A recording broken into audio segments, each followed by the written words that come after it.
Hi, everyone, and welcome to our first live stream for Poetry Cafe Live. Poetry Cafe Live is going to be our amazing event on January 29th, where we're going to have writers, poets, and any other type of creative person speaking their mind in front of the camera from their own home. We usually have Poetry Cafe in the Media Center, but this year, for obvious reasons, we've opted to do it digitally. So the really cool thing is that we're not only accepting submissions from people in this school, but anyone can perform who's ever been in the Echo. So if you've ever been in the Echo or you're currently going to Steinbrenner High School, just go to steinbrennerecho.com/submit and sign up to perform at Poetry Cafe. Once again, that's on the 29th of January, so it's coming up. So first today we're going to hear from Sophia McGregor from her award-winning poem at Poetry Jam. First place winner, Sophia McGregor, take it away. Hi. Today I share the story I have never been brave enough to tell. Because I live a life where sharing my identity is a feat of courage, since it threatens myself. Because if you hear it, you may regard me as unwell, but I swear I'm not broken like the slander system spell that has your views on me and its restricted and incorrect cell. I am not your average teenage girl, and I'm aware that that sounds like the beginning of a cliche indie teen movie, but it's not. Because I've never been represented in any of those. My life truly started when I was 2 years old and started reciting words of Harry Potter that I had been told. I memorized exactly how the words were said, so I wasn't really reading, but everyone was misled. Memory is too loosely tied to smart, and I felt like a fraud from the very start because smart means nothing without knowing who it's compared to. How can you compare me when you know I'm not like you? So, my family took me to a psychologist who said I had a high IQ. He never thought to warn me what I would go through. I'm gifted, but I was gifted a Trojan horse. Intelligence is useful, but it's a package for ill force. So when I say I'm gifted, I'm not bragging about being smart. I'm just mentioning yet another way that I was set apart. And when I was little, I knew I was off. They said I was a miracle. I heard it as mutation. God, half they said got lost in translation. No relation to the thoughts that went through their brain. I never got how they think. Couldn't figure out which one was insane. From a young age, I was thinking and thinking, trying to decode why the world was sinking. Didn't get my peers. Didn't understand what they were cueing. Couldn't hear over my own thoughts. My head was brewing. I was in kindergarten deciphering verbal hieroglyphics. I was an alien trying to make conversation prolific. Why was it so hard for me to exist? Why couldn't I shut my mind off to sleep at night? Why can't I stand the sight of too much light? Why can't I live in a world made for me? I don't belong here. But I was ambitious, so I figured them out. A child filling notebooks with the information they spout, categorizing my class into different files, learning to predict their feelings by how their faces were styled. Study your brain waves like gamma waves. You learn to read while I learn to read minds because that's what has to happen when you're one of a kind. And once I figured out how to, I tried to become one of you. Because if I figure out how to act, maybe you won't hate me. Maybe you won't figure out how to berate me because you can't freely insult if you don't know who you're insulting. And that mindset was one that ended up resulting in carving a clay mask so intricate nobody could see what's underneath. And if I mess up, they call me cringy. But if I'm not cringy, I'm lying to myself. So I hid every trigger that called itself a flaw, like how touches were too harsh, a crack in the wall, everything took up a little too much space, it's so hard to remember how to hold my face and my posture. The way to walk, social cues and the way to talk, a billion social cues to recall, they're not ingrained in my mind, I don't know them all. My panic took the reins on my persistence. I avoided too much energy with terrifying existence. The world was too loud and I was too soft. There was always a cause of panic somewhere aloft. Nowhere is safe. It's sensory hell. Senses are my enemy. We don't take each other well, but you don't know that. I got so good at hiding who I am that when I say I'm autistic, you say I never would have guessed. Because I'm so good at blending in with the rest, though every action is supported by a lifetime's test. Common sense is a privilege for which I've applied, but neurodivergence has made it denied. I don't have instinct. I'm manual, you're automatic, playing a charade that's slightly traumatic. You are too busy calling the R slur dark humor and being anti-vax because autism is worse than a tumor, making fun of autistic people at talent shows, calling those who include us fearless heroes. You are too busy donating to Autism Speaks, an organization that thinks we're all freaks, to realize I am one of the victims hiding behind the wall of shame you've thrown at me. I have become a wall, wearing a mask my entire life. But today I take it off. I don't know what's underneath. I used to wonder if there was a piece of me missing. Now I wonder if there's a piece of me left. I don't know who I am anymore. but I'll find out. Because it's not my fault you told me I wasn't worth loving just the way I am. We're all worthy of love. And maybe if you gave me your accommodations and acceptance, you'd see my strengths beyond my poor sensory receptance. You'd see that my memory is near photographic. I see words and colors that look cinematic. I make the grades colleges can't resist. My autism is not just a burden, but a talent catalyst. I will seize the fact that I have no representation. I'll set the precedent for autistic girls in this nation. I'll tell my own story. So here's its theme in all of its glory. What makes you special will be your lifeline. Thank you. Thank you so much, Sophia. That poem, like we said, won at Poetry Jam this year and is going to be performed at the District Poetry Jam coming up soon. So thank you so much, Sophia, for sharing that. Now, as you may have heard, this is our 10th anniversary of The Echo, which is really exciting. Yeah, we have 10 years of Econians, as we like to call ourselves.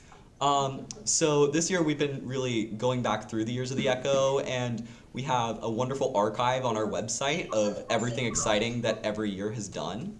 But not only that, we've been making this series called Honeycomb with Allison and Nathan, where they feature 2 pieces from each year, and they talk to the author about where they are now, what inspired them to write the piece, and all that kind of stuff. So now I'd like to share with you one of our honeycombs. This was with Sophia Brown. Take a look. Welcome back to Honeycombing Through the Years with Allison and Nathan. And we're here today to get the buzz on Sophia Brown.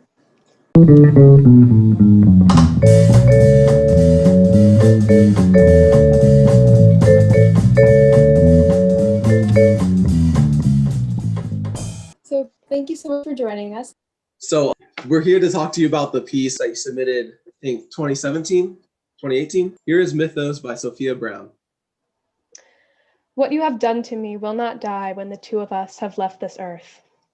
What used to live underneath your bed and in your clenched hand now lives between my fingernails and over my eyelids. It lives here in this book. It will be here when this book is forgotten and sitting in a landfill surrounded by trash. The rain will bleed the ink of these words into the rotting soil where they will be eaten by dew-white maggots. The birds will pluck the words from the ground, and from the tops of telephone poles and swing sets, the crows will sing the songs of your putrid actions. They will teach these songs to their children. And what you have done to me will not die when the 2 of us have left this earth. I don't know if you want backstory or not, but I have some. Yeah, that'd be great. I believe, if I'm remembering right, that I wrote this in my junior year, I think. Junior year was a hard year, but as something I did have that helped me a lot, I had this tiny red little notebook, and I'm going to write poetry in this book. And I'm never going to share it to anyone because I also had this perception that, I didn't need to, I could write poetry selfishly in this book. I could write it just for myself and I would never share it. And of course I ended up submitting it anyway. I'm glad that I don't know, even it reached somebody else in a way, because I don't think that was ever the intention. I was thinking I will write this selfishly and maybe it won't make sense, but I'll know what it's about and that'll be good enough. But even so, I'm glad that I guess I did end up putting it out there and other people can look at it and maybe think about it in their own way. What would the echo mean to you in a way? I remember it was the very first class I had every day, and it was a great way to start the day. It was a comforting environment, and it made me happy to think that this was an option that kids at Steinbrenner had to be allowed to explore creative writing. And the Poetry Cafe in particular holds a special place in my memories because of that, that really special atmosphere with the fairy lights everywhere and the raffles. All right, ready? Hey everyone, thanks for letting us know that video is super laggy. We know we're having some issues right now and we want to try to change some things and see if it helps. So we're going to go to our technical difficulties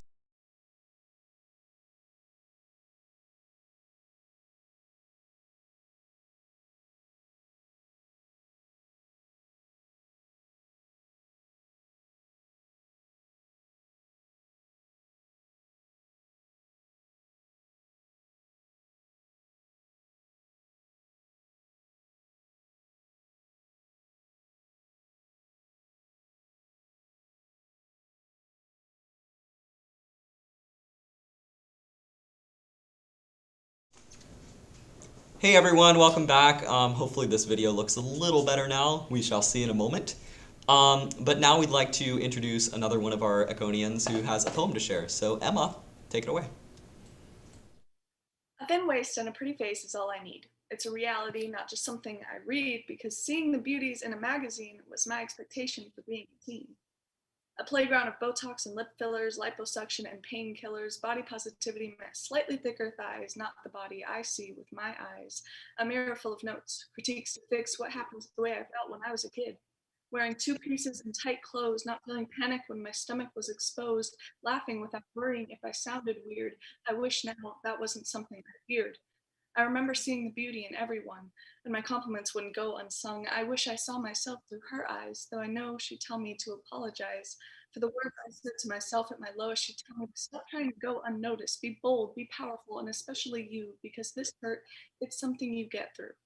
So be special and don't hold back. Who cares if the world gives you flack? Just think about the younger you's view, and I promise they'll say they love you.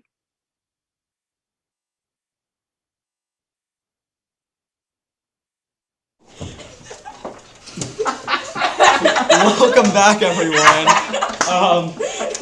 Wow, there's a lot going on right now. Thanks for sticking with us. I hope that looks a little better for you. Thank you so much for coming and watching this with us today. I know it was a little buggy and we're working some things out yet still, but we're getting there and we're really excited to see you on January 29th. So if you'd like to be a part of Poetry Cafe Live, if you're an alumni of the Echo or you're any Steinbrenner High School student, please go to steinbrennerecho.com/submit. There's a link that you can click and you fill out your form and tell us what you're going to perform, and we'd love to have you. You know when you hear that person kind of So- like vaguely off screen, and Evan's like the host is like shouting at their producer, like the producer screwed something up. Like Yeah. you know that bit they do? Yeah.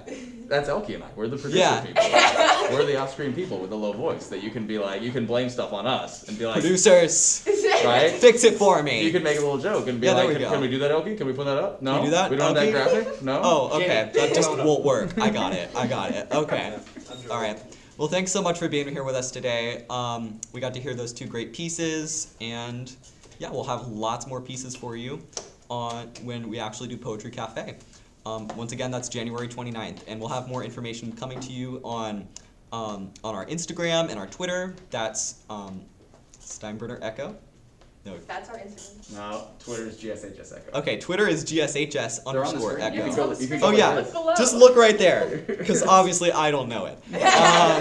So go ahead and check out there. We're gonna have lots more information, some behind the scenes stuff. We're gonna be chatting with some members of the Echo on a live stream one time on Instagram.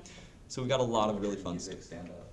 Yeah, we're gonna have poetry, music, stand up, all that kind of stuff performed. And if you would like to perform any of that, go ahead, steinbrennerecho.com/submit.